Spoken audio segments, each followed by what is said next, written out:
Oke, selamat pagi semua. Pada perkuliahan Data Warehouse kali ini kita akan membahas tentang data cube atau online analytical processing ya, multidimensional. Apa itu data cube? Nah, nanti kita akan saya jelaskan mengenai pengertian dari data cube. OLAP cube ya, data cube adalah representasi kumpulan data dalam multidimensi ya. Meskipun dinamakan cube, namun hanya mempresentasikan data dalam n dimensi ya. Maksudnya n dimensi ini contoh di sini ada dimensi yang pertama ada produk, kemudian ada location, kemudian ada data. Nah, ada 3 dimensi di sini. Berarti data itu bisa banyaknya menyamping ke atas, ke belakang ya. Nah, ini artinya banyak data atau multi ya, multi data dengan seluruh jumlah kemungkinan, yaitu kumpulan kemungkinan yang dihasilkan dari proses pemilihan subnet ya, dari dimensi-dimensi dan menjumlahkan seluruh dimensi yang tersisa. Nah, ini yang dinamakan OLAP cube ya. Jadi kumpulan data ya yang sangat banyak, intinya sih banyak dimensi ya, banyak data, tidak hanya satu data satu waktu ya, mungkin bisa data yang diambil dari beberapa lokasi, kemudian dari waktu yang berbeda. Nah, itu kan sangat multi ya, artinya tidak hanya data yang dikumpulkan sekali. Oke. Selanjutnya multidimensional modeling ya. Yang pertama adalah subject oriented, melihat data dari berbagai perspektif, dari mungkin dari stok, penjualan ya, dari supplier, dari tahun, kemudian dari lokasi yang berbeda. Nah, ini yang subject oriented. Kemudian berisikan data-data yang satu telah tervalidasi ya. Artinya data yang sudah real ya. Kemudian historical, contoh data 2 tahun terakhir. Nah, ada historinya. Kemudian ada terintegrasi, artinya dari data-data yang ada saling berkaitan, kemudian mudah diakses. Kemudian yang berikutnya yaitu dipresentasikan dalam bentuk data cube atau dalam data kotak kubus. Nah, ini. Oke, contoh data cube ya. Kalau kita lihat di yang pertama ada 0 dimensi, yaitu total penjualan sampai sekarang. Nah, jadi hanya ada satu data, contoh total penjualan sekarang 1 juta pieces ya. Kemudian masuk ke satu dimensi ya, total penjualan untuk waktu tertentu, misalnya waktu tahun ini 1000 pieces, tahun depan 2000 pieces, tahun depan tahun 2023, tahun ini ya 1000 pieces, 2002 mungkin 1500, kemudian waktu 2020 1800. Nah, ini artinya sudah masuk tidak hanya satu data saja satu tahun, tapi sudah masuk ke berbeda tahun. Ini bisa disebut dengan satu dimensi. Kemudian 2 dimensi ya, total penjualan pada waktu tertentu untuk barang tertentu. Nah, contoh tahun 2020 pakaian wanita laku 1000 pieces. Kemudian 2021 pakaian wanita 3000 pieces. Kemudian tahun 2022 pakaian wanita 4000 pieces.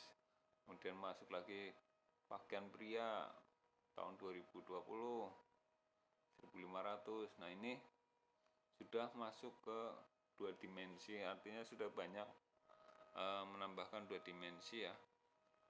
Ada waktu ya, kemudian ada 2 barang yang berbeda. Nah itu. Kemudian masuk ke 3 dimensi. Nah sekarang tadi ada barang, kemudian ada waktu, sekarang ditambah lagi dengan lokasi ya. Nah ini yang masuk ke 2 dimensi, 3 dimensi ya. Berarti di lokasi sekian, contoh Mall Yoga ya. Yoga itu ada di Tegal, kemudian ada di Brebes, di Cirebon ya, Kuningan, kemudian di Purwokerto mungkin ada ya. Nah itu kan semua penjualannya itu ya, datanya terkumpulkan ya, dengan mungkin satu item barang yang sama tetapi di lokasi yang berbeda dan di tahun yang berbeda-beda. Nah ini datanya sudah masuk ke 3 dimensi. Semakin besar data yang dikumpulkan. Nah ini kemudian ada 4 dimensi ya. Total penjualan pada waktu tertentu untuk barang pada lokasi tertentu oleh penjual tertentu. Nah, ini contoh agen ini, lokasi ini lah agen sekian, di daerah sini agen ini. Nah, ini sudah berbeda ya, berbeda-beda dari agennya atau supplier penjualannya. Oke. Kemudian membuat multidimensional data model ya. Tabel pada model data multidimensi dibagi menjadi 2 macam, yaitu satu yang pertama apa? Inti dari datanya, kemudian dimensi sumbunya ya. Contoh yang tadi ini ya. Inti datanya adalah di tabel, kemudian dimensi sumbunya ada lokasi, kemudian barang, kemudian waktu. Nah, di dalamnya itu ada data. Nah, ini yang dinamakan ya multidimensional, dibagi menjadi 2 macam. Kemudian skema model data multidimensi dibagi menjadi 3 skema. Yang pertama adalah star skema ya, bagaimana data itu dibuat maksudnya. Yang itu yang pertama skema star ya, kemudian snowflake skema, kemudian fog constellation skema. Nah seperti apa 3 skema tersebut? Nah, kita akan bahas satu-satu. Yang pertama adalah data cube dengan skema multidimensi ya. Ini sebelum masuk tadi yang star ya, kemudian snowflake ya. Kita ingat ya, tadi yang di 2 macam, fact table kemudian dimension table. Nah fact table-nya adalah di cube ya, measure itu, kemudian dimensinya ada dimension A, dimension B, kemudian dimension C ya. Nah tempat menyimpan datanya ini ada di satu, mungkin datanya cuma satu ya, tapi dia lokasi, kemudian barang, contoh data barangnya tipenya macam apa saja, kemudian di tahunnya, tahun berapa saja penjualannya. Oke. Nah ini data cube dengan skema multidimensi. Oke, kemudian skema OLAP ya, bagaimana data itu terbentuk ya. Yang pertama ada star skema ya, data dikumpulkan dari beberapa item atau pembentuk data ya, kemudian diambil dikumpulkan ke dalam satu tabel. Nah ini contoh ya, ada time, branch, location, item, nah kemudian ada sales. Nah, ini atau yang ini ya, kemudian atau yang ini ya, sales, item, location, brand. Paradigma pemeliharaan yang paling umum adalah skema bintang, di mana gudang data berisi tabel pusat, tabel fakta yang berisi sebagian besar data tanpa redundansi dan dimensi tabel satu untuk setiap dimensi. Di grafik skema menyerupai Starbus dengan tabel dimensi ditampilkan dalam pola radial di sekitar tabel fakta pusat. Nah, ini saling dari setiap dimensi data ya, tabel itu mengumpulkan menjadi satu data fakta. Kemudian snowflake ya, snowflake itu data berjenjang ya, artinya dari time, brand ya, kemudian item ya, item itu ke supplier, kemudian location ke lokasi di mana, city-nya atau kotanya ya. Nah, ini snowflake player, artinya datanya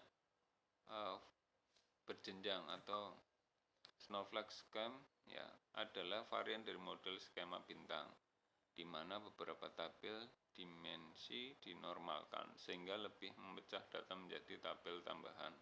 Grafik skema yang dihasilkan bentuk yang mirip dengan kepingan salju ya, seperti ini ya. Jadi semakin memejar atau memencah. Oke. Kemudian ada Fog constellation schema ya. Ini melihat data ya dari beberapa sudut pandang ya. Kalau kita lihat di sales ya, sales itu memberikan data ya, bisa dipecah menjadi beberapa data, time, waktu, item, location, kemudian brand. Kemudian location itu kalau kita pecah lagi dalam ke sudut pandang pengirim ya, maka bisa dilihat kapan waktunya, siapa petugasnya ya, kemudian apa itemnya yang dikirim setiap petugas. Nah, ini nah, fokus skema yang canggih mungkin memerlukan beberapa tabel fakta untuk dibagikan tabel dimensi. Skema semacam ini dapat dilihat sebagai kumpulan bintang dan karena disebut skema galaksi atau konstelasi fakta. Oke. Kemudian operasi dalam OLAPS, online analysis analytic processing ya. Yang pertama ada pivot, roll up, drill down, slides, kemudian dash ya. Kemudian pivot ya, skema operasi ya dalam OLAPS, bagaimana melihat data itu, memilah data menjadi beberapa data yang lebih kecil ya. Nah, yang pertama adalah dengan menggunakan metode pivot ya, mempunyai fungsi untuk memutar juk ya. Ini ibaratnya juk ini adalah, kotak ini adalah kumpulan data ya, dengan multidimensi. Tadi gambarannya di bab ini itu kalian bisa melihat kumpulan data ya, data yang begitu banyaknya ya. Mungkin ada sebuah kantor cabang atau mall dengan beberapa cabang ya, dengan beberapa lokasi ya. Kalau dikumpulkan datanya, maka akan membentuk sebuah kotak kubus seperti itu, dengan sudut pandang atau dimensi yang banyak contoh data itu dari data barang, kemudian tahunnya, kemudian lokasinya. Ya, ini kan integrasi dari kumpulan data ya, semakin banyak maka bisa digambarkan seperti sebuah kubus data gitu. Nah, yang pertama cara melihat data, yang pertama itu dengan menggunakan pivot ya, mempunyai fungsi untuk memutar code ya, memutar kubus sehingga menghasilkan perspektif analisis yang berbeda. Contoh ya, dilihat dari tahun ya. Nah, barang yang paling laku apa? Atau melihat dari lokasi ya. Lokasi. Nah, di lokasi ini barang yang paling laku apa? Nah, ini bisa melihat beberapa dengan sudut yang berbeda, yaitu dengan menggunakan pivot. Kemudian roll up, drill down ya. Kalau roll up digunakan melihat data dalam hierarki yang lebih global ya. Kemudian drill down, kebalikan dari roll up, drill down digunakan untuk melihat data dengan lebih kecil ya. Contoh ini, ibaratnya ada lokasi pangkalan, kemudian ini drill down, satu pangkalan, satu data di pangkalan itu totalnya berapa. Dan kalau kita roll up, kita lebih membagi data lagi berdasarkan lokasi yang lebih spesifik ya. Di jalan sekian, pangkalan kan di kabupaten ya kalau nggak salah. Nah, kemudian dilihat per lokasi yang ada di Kabupaten Pangkalan. Nah, ini roll up dan drill up. Kemudian ada slicing dan ditching ya. Slicing ya, memotong kubus data sehingga dapat memfokuskan pada perspektif yang spesifik pada satu dimensi ya. Ya, ditching memberikan kemampuan untuk melihat pemilihan data pada dua dimensi atau lebih, yaitu dengan merotasi cube pada perspektif yang lain sehingga dapat melihat lebih spesifik terhadap data yang dianalisis. Contoh ya, pada gambar ya, slicing dan ditching ya. Kalau slicing mengambil satu bagian data, mungkin 1 tahun ya, kan beberapa tahun data mungkin diambil yang tahun ini aja gitu. Kemudian 1 tahun, kemudian produknya ini aja. Nah, lebih spesifik lagi. Nah, ini yang slicing dan ditching. Kemudian arsitektur data warehouse multi-tier ya. Bagaimana data itu berasal, bagaimana data warehouse itu menjadi data yang siap digunakan untuk analisis ya. Yang pertama, data shot ya, dari beberapa tabel sistem ya, data dijadikan data awal ya, kemudian contoh data lokasi, data produk ya, kemudian sales, data apa, nah ini bisa per tabel. Kemudian data storing ya, menjadi sebuah data ya, metadata, monitor, dan integration, kemudian menjadi data warehouse. Nah, dari data yang ini ya masuk ke OLAP server ya. OLAP server itu memecah data ya menjadi beberapa bagian data yang lebih kecil ya. Nah, kemudian data tersebut akan dijadikan sebuah data yang siap diolah menjadi atau dicari pengetahuan atau menjadi sebuah model ya, data menjadi sebuah model yang nanti digunakan untuk bisa memberikan keputusan ya, atau menjadi sistem yang bisa bekerja ya dengan sendirinya untuk menganalisis data baru, ya itu. Nah, ini untuk mata kuliah data CUP ya. Saya kira ini sebagai pengantar ya di data warehouse. Ya, mohon maaf bila saya tidak hadir ya. Ini ada materi pengantar dulu. Terima kasih. Wassalamualaikum warahmatullahi wabarakatuh.